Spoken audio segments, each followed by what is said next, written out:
بسم اللہ الرحمن الرحیم۔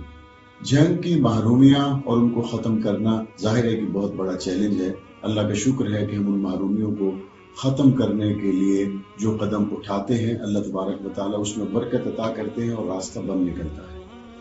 لوکل گورنمنٹ ایکٹ 2013 میں بہت بڑی زیادتی کی گئی۔ جنگ کی آبادی 4 لاکھ سے زائد ہونے کے باوجود جنگ کو میونسپل کمیٹی تک محدود رکھا گیا، حالانکہ اس کو میونسپل کارپوریشن کا درجہ دیا جاتا ہے تو ہمارے لوگوں کے لیے بہتر ہو سکتا تھا۔ آبادی زیادہ، ظاہر سی بات ہے کہ جب آپ میونسپل کمیٹی سے میونسپل کارپوریشن کی طرف جاتے ہیں آپ کو فنڈ زیادہ ملتے ہیں، آپ کو لوگوں کی ضروریات اس تعداد کے مطابق پورا کرنے کے لیے زیادہ مواقع اور زیادہ چیزیں حکومت کی طرف سے مہیا کی جاتی ہے۔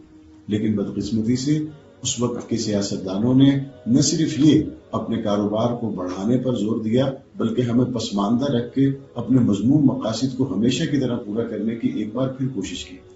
انشاءاللہ میری پوری کوشش ہوگی میں ڈپٹی کمشنر جنگ سے ملوں، کمشنر فیصل آباد سے ملوں اور ہم اس پرپوزل کو اپنے ٹیم کے ذریعے تیار کروا کے انشاءاللہ اگلے مرحلے میں آگے بھیجیں گے، جس کے ذریعے ہم جنگ میونسپل کمیٹی سے میونسپل کارپوریشن کی طرف منتقل ہوں گے۔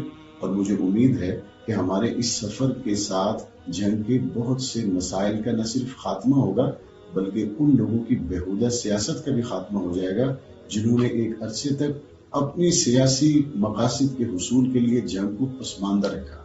اللہ نے چاہا ہم ترقی بھی کریں گے اور ترقی کے دشمنوں سے اپنے جنگ کے لوگوں کی جان بھی چھڑائیں گے۔ اے قوم تو دے مل کے اگر ساتھ ہمارا، ہم لوگ بدل سکتے ہیں حالات کا دھارا۔